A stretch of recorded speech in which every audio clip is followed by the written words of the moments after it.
Good morning, good afternoon, good evening. Welcome to the weekly project meeting. It is March 9th, and we have a great set of updates coming to you today from across the breadth of the Mozilla project. We open this week with our calendar as usual. Wednesday, March 11th, we have an installment of the Homebrew Website Club.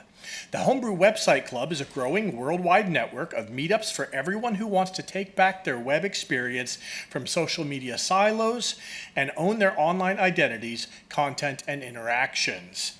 This week we have a Homebrew Website Club installment in Karlsruhe, Germany.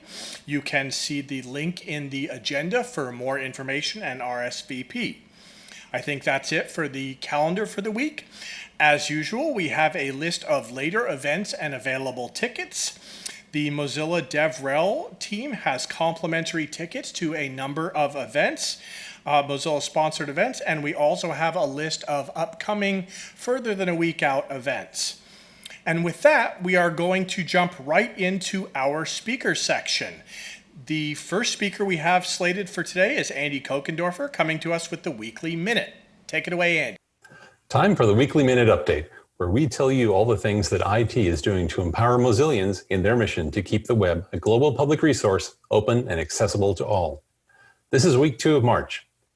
First up this week, an update from our core services team.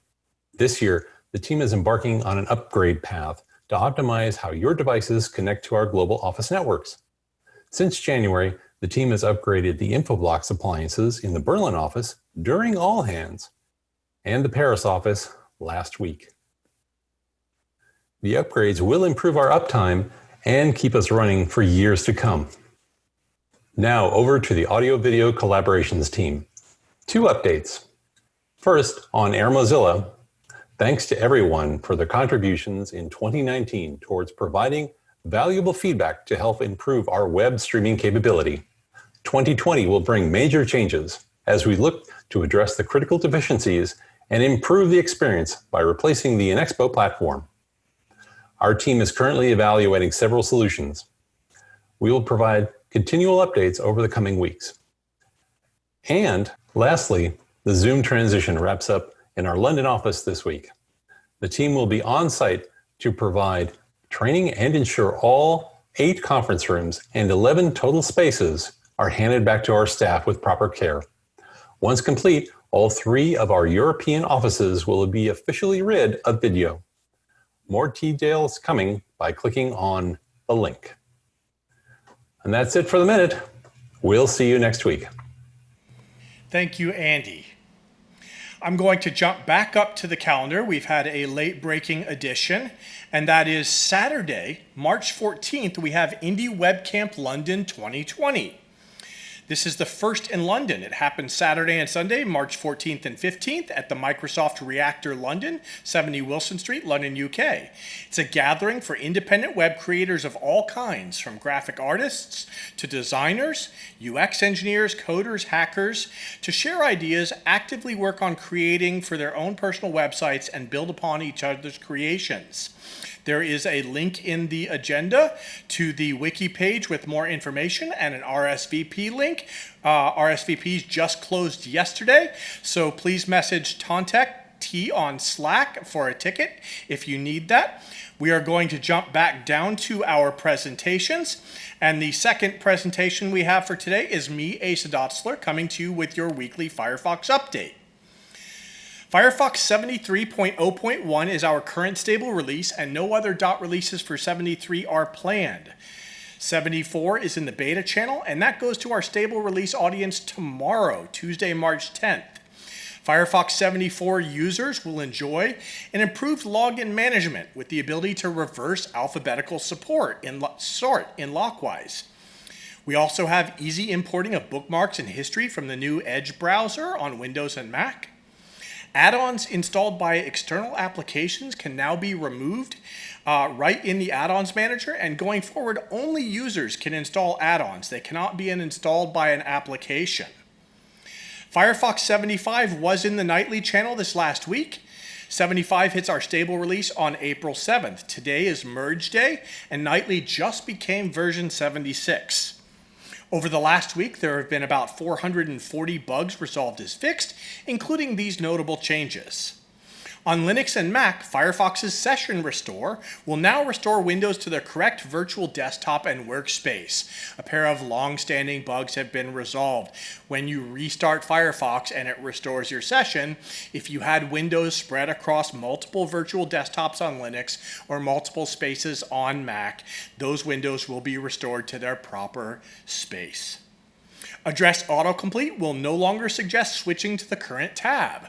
When you start typing a new address in the address bar and it recognizes that you have that tab open, it will offer to switch to that tab, unless that tab is the current open tab, in which case we no longer offer switching to that tab because you're already on it. Firefox now only supports background images from a URL when in high contrast mode. High contrast mode previously had disabled background images, and when we re-enabled background images with the new backplate feature, we found that some of them weren't actually images. They were things like linear gradients and caused a big splash of bright light on otherwise dark mode pages.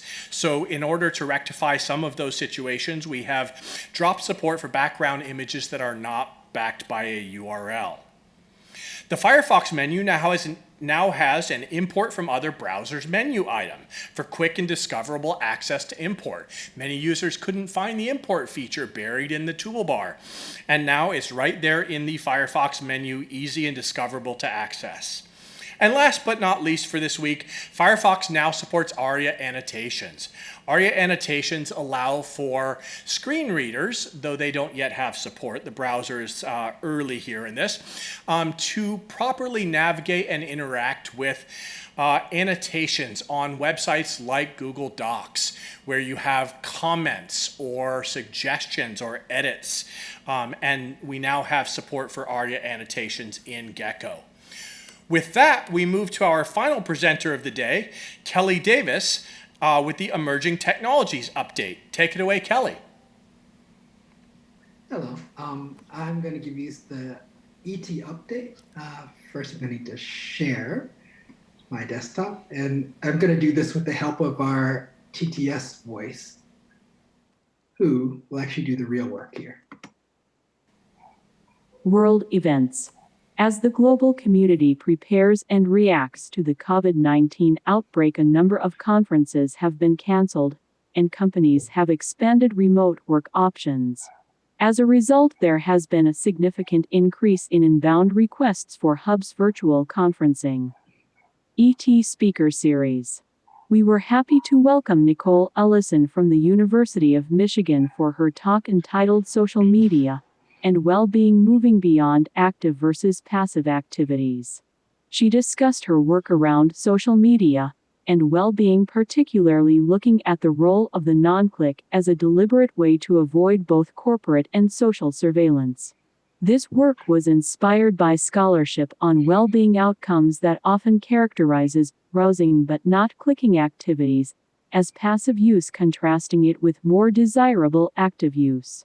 The talk is archived for NDA'd Mozillians on Airmo. Collaborative WebAssembly. Mozilla, along with Intel, Red Hat, and Fastly, have been working together as the Bytecode Alliance since late last year to create a complete capable runtime platform for WebAssembly outside the browser.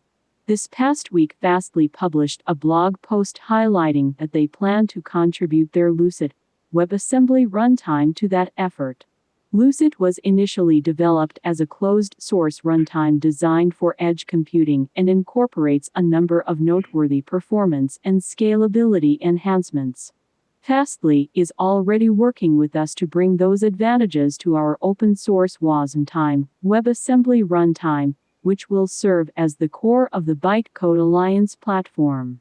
When this project is complete, Lucid will be able to leverage all of the support Wasmtime has for platforms like Mac OS and Windows, and Wasmtime will be able to leverage Lucid's ahead-of-time compilation model. It's a big win for each project. That's all I have. Thank you. Thank you for the update, Kelly, and our Mozilla Text-to-Speech. Wonderful technology demonstration with our update. I'm going to reload the agenda to see if anything else has come on in the last minute. It has not. So with that, we are all wrapped up for the week. We'll see you same time, same place next week. Until then, wash your hands, stay home if you're sick, work from home if you can, and be sure to keep on rocking the free web.